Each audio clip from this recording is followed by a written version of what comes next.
Ms. McPherson, seconded by Mr. Green, moves that, given that, 1, the situation in the Middle East is devastating to many Canadians, particularly those with friends and family members in the region. 2, le bilan des morts. 2, the death toll in Gaza has surpassed 30,000, with 70% of the victims women and children. The Hamas terrorist attacks on October 7, 2023 killed nearly 1,200 people, and over 100 hostages remain in Hamas captivity. 4, des millions d'habitants de Gaza. 4, millions of residents of Gaza are displaced and at risk of starvation, death, and disease, and Gaza is currently the most dangerous place in the world to be a child. The United Nations reports over 70% of civilian infrastructure in Gaza, including homes, hospitals, schools, water, and sanitation facilities, have been destroyed or severely damaged by Israeli military attacks. 6, le 26 janvier 2020. 6, on January 26, 2024, the International Court of Justice ordered 6 provisional measures, including for Israel to refrain from acts under the Genocide Convention, prevent and punish the direct and public incitement to genocide, and take immediate and effective measures to ensure the provision of humanitarian assistance to civilians in Gaza. Israelis are still at risk of attacks by Iran-backed terrorist groups, including Hamas and Hezbollah. 8, les transferts forcés et les 8. The forcible transfer and violent attacks on Palestinians in the West Bank have significantly increased in recent months. 9, the casualties from the war on Gaza and the Hamas terrorist attack include Canadian citizens. 10. Canadian citizens remain trapped in Gaza, blocked from leaving. 11, Jewish, Muslim, Arab, and Palestinian Canadians have reported an increase in hate-motivated attacks and racism since October. 12, Palestinians and Israelis both deserve to live in peace with full enjoyment of their human rights and democratic freedoms. The House call on the government to A. Demand an immediate ceasefire and the release of all hostages. B. Suspend all trade in military goods and technology with Israel and increase efforts to stop the illegal trade of arms, including to Hamas. C. Immediately reinstate funding and ensure long-term continued funding for the United Nations Relief and Works Agency, UNRWA, and support the independent investigation. D. Support the prosecution of all crimes and violations of international law committed in the region, and support the work of the International Court of Justice and the International Criminal Court. E.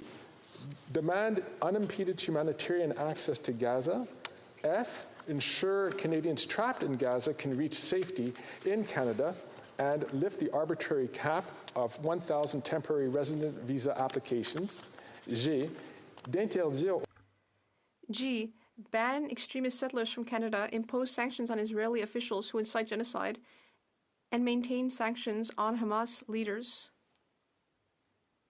H. De plaider. H. Advocate for an end to the decades-long occupation of Palestinian territories and work toward a two-state solution. I. Officially recognize the State of Palestine and maintain Canada's recognition of Israel's right to exist and to live in peace with its neighbours. The Honourable Member from Edmonton Strathcona. If I must die, you must live to tell my story. Mr. Speaker, those are the words from Rifat al-Rir, who was killed in an Israeli airstrike in Gaza on December 6th. I rise today in sorrow and in hope. For 5 months, we've watched in horror as horror after horror unfold in Gaza and in Israel. The stories and the images are shocking and heartbreaking. We've seen 2 people utterly traumatized by violence, by death, and by terror. We've seen the complete failure of the international community to stop the unfolding carnage in Gaza. And we are dismayed by the failure of Canada's Liberal government to stand up for what is right, for the rule of international law, for humanity, for peace. Canadians are horrified by a brutal assault on Gaza where over 30,000 1,000 civilians have been killed. They were horrified on October 7th by the vile terrorist attack on innocent civilians in Israel by Hamas terrorists, and they are horrified now by the way Netanyahu's extremist government has responded. Canadians believe in peace and justice, not just for Palestinians or for Israelis, but for everyone. Canadians want our government to apply those values universally, regardless of the place, regardless of the situation. And I know this because hundreds of thousands of Canadians have written to me about the war in Gaza. Canadians from every province and territory, of every faith and belief, have asked us to do the right thing and help stop this war. End arms sales to Israel, push for a ceasefire and for the release of all hostages, demand that Israel stop denying humanitarian aid, and seek peace and justice for Palestinians and Israelis. But instead, this government has abdicated its responsibility, ignoring or worse, rejecting international law, tearing apart the global moral fabric that Canada has helped to construct over decades. It doesn't have to be this way. Our NDP motion today sets out specific actions that work towards peace and justice for Palestinians and Israelis. Today, the Liberals and the Conservatives have an opportunity to join the NDP and uphold the values of Canadians, to show that Palestinian lives matter as much as anyone's lives matter, that Palestinian rights are human rights, and that all children deserve justice. We are witnessing the collapse of the rules-based international order in Gaza. Canada has the responsibility and the obligation under international law to prevent genocide where it may occur. Canada has the responsibility to prevent ethnic cleansing, to condemn war crimes, and to uphold international law. But that is not what's happening right now, Mr. Speaker. While Canada rightfully condemns the attacks on Israelis, Liberals are not doing the same thing for Palestinians. In fact, Canada is openly hindering the progress at the International Court of Justice regarding the occupied territories. And Canada's refusal to support the work of the ICJ regarding South Africa's claim and refusal to urge Israel to comply with provisional orders is shocking. I quote Professor Artie Imesis, who's told our Foreign Affairs Committee, quote, Canada's declared commitment to the rules-based international legal order is crucial to maintaining its moral standing in the world. But that commitment must both be and be seen by others as credible, end quote. We are fast losing our credibility. It's very clear to Canadians, to Palestinians, to many Israelis who are fighting for peace, and to the rest of the world, that Canada currently holds a double standard when it comes to the question of Israel and Palestine in international law. This month, the UN warned that all arms exports to Israel must stop immediately. And they specifically called out Canada for its military trade with Israel. The NDP has been calling for this for years, even prior to October 7th. And this latest war on Gaza, because of very serious human rights abuses throughout Israel and the occupied Palestinian territories. The minister has an obligation under the Arms Trade Treaty to not approve export permits for military goods or technologies where there is a substantial risk of human rights abuses. Mr. Speaker, this is Canadian law.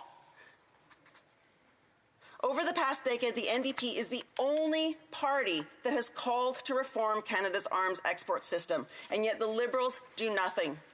Last week, a 13-year-old boy was shot to death in East Jerusalem after lighting fireworks. In a moment of joy and play, this child was killed. And the Israeli Minister of National Security, Ben-Gvir, the same minister who is arming extremist settlers with assault rifles, saluted the officer who killed this child. Wow. Hundreds of thousands of Canadians have demanded the government of Canada impose an arms embargo on Israel. How can Canada continue to engage in the kind of trade while children continue to be killed and extremist ministers of Netanyahu's government encourage this violence? And of course, Canada must do more to end the illegal arms smuggling to Hamas and other groups that threaten peace and security. We've called out Canada to do this, to stop this. No, not just for Hamas, not just for Haiti, but for the Sahel, for other regions in the world where arms are ending up in the hands of people who are terrorizing civilians. Mr. Speaker, more than 30,000 innocent civilians have been killed in Gaza, including more than 13,000 children. More children have been killed in Gaza in 4 months than in 4 years of conflict worldwide. More than the rest of all wars combined over 4 years. Thousands more are suffering devastating injuries and loss. In Gaza, medical teams have added a new acronym to their vocabulary, WCN-SF. Wounded child, no surviving family. 10-year-old Yusuf Al-Dawi dreams of resting his head in his mother's hands, of going swimming with his brother, of going on walks with his father. But the bomb that fell on his family's home killed them all. This child is not Hamas. The trauma felt by this generation of children will last a lifetime. Save the Children says that the severe mental harm on Palestinian children in Gaza has increased exponentially over the past months. And now 1.1 million children in Gaza are starving to death. Families are foraging for food left by rats. Children scrape flour off the dirt on the street. How can we let this happen? How can we abandon the very principles of law and justice?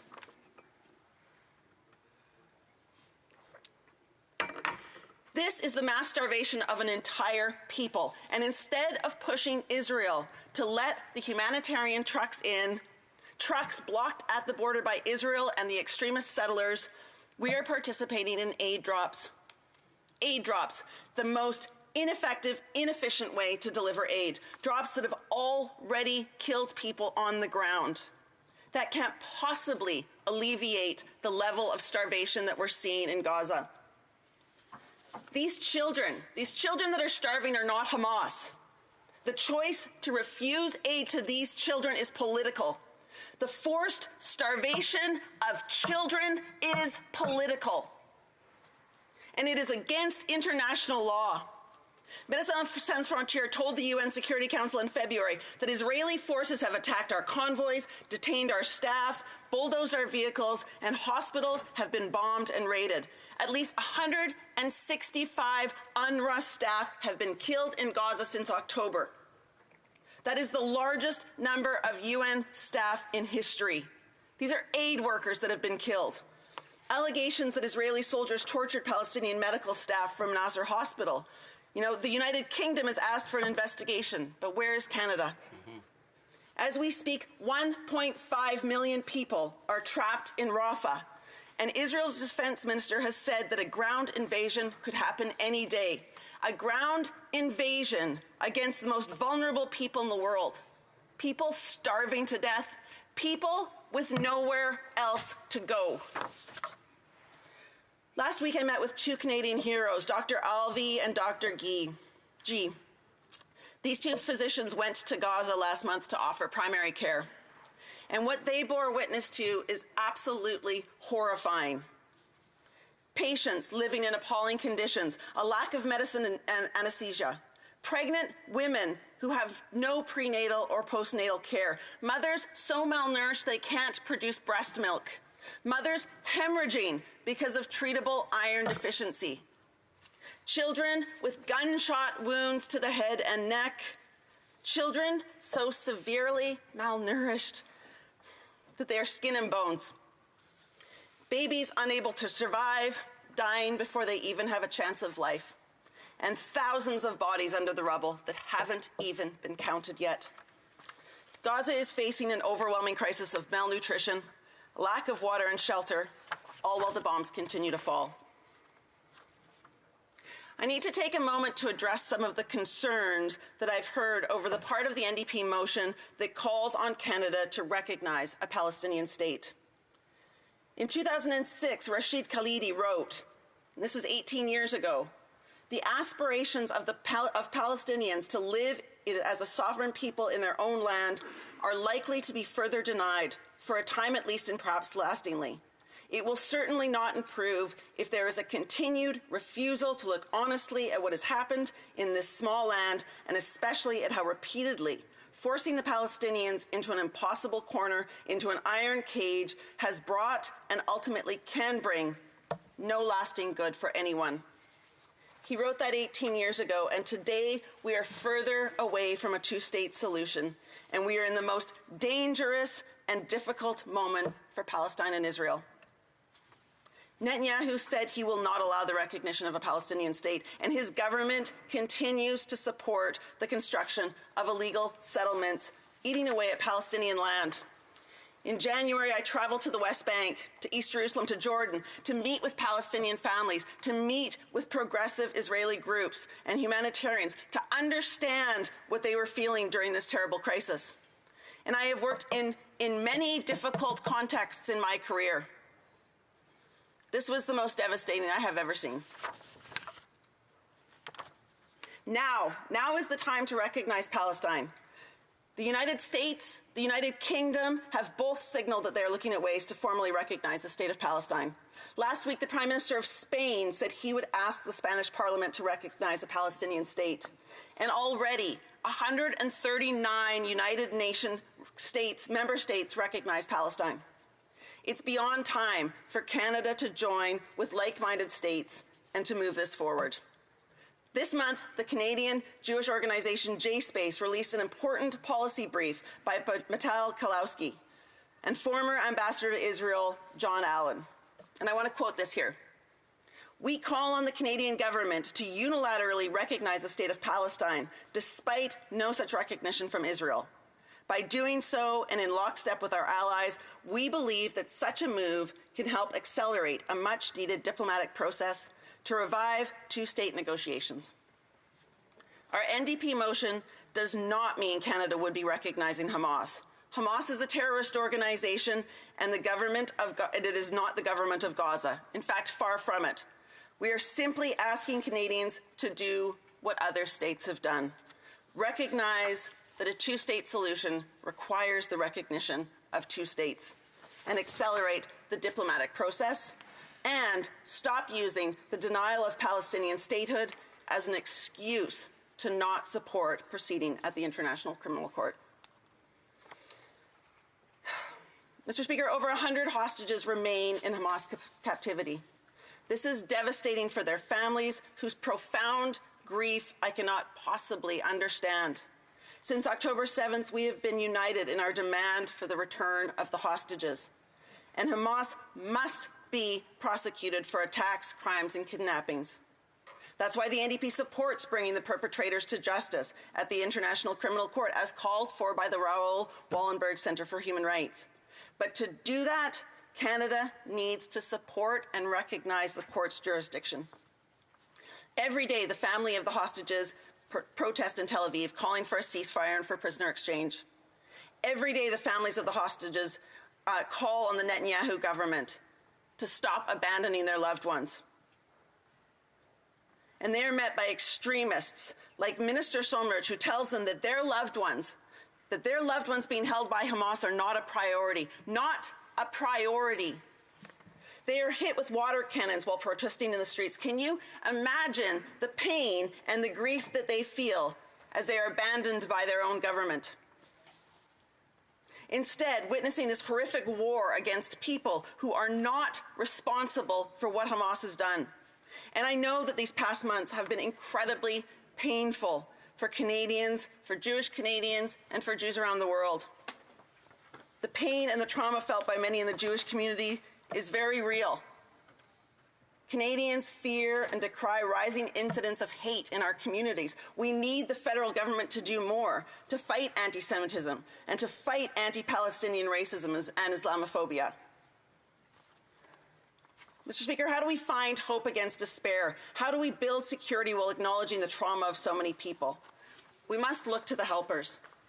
the many doctors of Gaza who continue to go to work despite their families killed and their homes destroyed, the journalists risking their lives to report the horror of this war, the peace builders like Standing Together, a grassroots movement mobilizing Jewish and Palestinian citizens of Israel in pursuit of peace, equality, and social justice.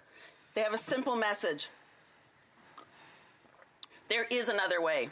The occupation of the West Bank and the blockade on Gaza must end, not only because it is brutal and oppressive for Palestinians, but also because it does not guarantee any long-term safety for Israelis.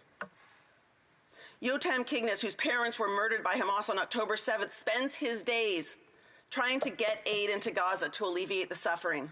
Wheels of Hope facilitated getting patients from Gaza to Israel hospitals, a program that Canadian-Israeli Vivian Silver participated in before she was murdered by Hamas. Vivian Silver's son says that, quote, "The issues may be huge and complex, but the solution for peace is very simple.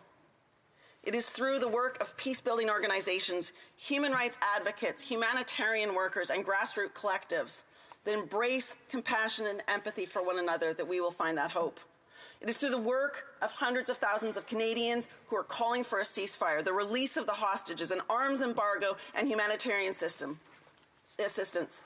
This is where we find hope.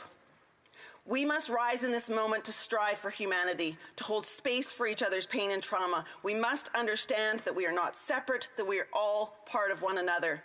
Jewish Canadian organization JSpace has said that our NDP motion is a, quote, strong first step for Canada to take in leading towards an end to the war and negotiated two-state solution. It is easy to talk about what can't be done. Yasher Koach to those who propose what can be done, and that is what we are doing today. We are proposing that which can be done to build a real future for Palestinians and Israelis so that they can live freely in peace with the full recognition of their dignity and their human rights. Mr. Speaker, I'm going to tell a story now. It's very difficult, but I think it's important that we tell it. 6-year-old Hind Rajab was with family members as they attempted to flee Israeli forces, and their car came under attack in Gaza City. Her family members were killed, and Hind was trapped in the vehicle surrounded by her dead relatives. She managed to reach the emergency hotline of the Palestinian Red Crescent. "I'm so scared. Please come," were some of the last words she said in a call to rescuers. For 3 hours, she pleaded with the Red Crescent for help as the aid workers waited to be given permission by Israel to access Hind's location. Hind was afraid of the dark. The ambulance was finally granted permission from Israel, but once the ambulance got close to her location, they came under fire. The ambulance was found days later, only meters away from Hind's family's car. The ambulance crew dead. 6-year-old Hind died alone in that car, afraid, surrounded by the bodies of her dead relatives. "I'm so scared. Please come," she said. "Please come." I'm telling you this story today because none of us can say that we didn't know. We do know. Canadians' failure to face this horror is shameful. And it's not political inaction, it's complicity, and it doesn't have to continue. The NDP motion today asks this House to recommend 9 steps that Canada could take today, Mr. Speaker, to help end this war and save the lives of children. This is not complicated. Over and over again, we have risen in this House demanding an end to Canada's arms sales to Israel and support for humanitarian efforts. Day after day, week after week, New Democrats demand that this government pursue peace and justice. While in Gaza, the bombs continue to fall. How many more bombs must fall? How many more children must die before this government finally does what is right?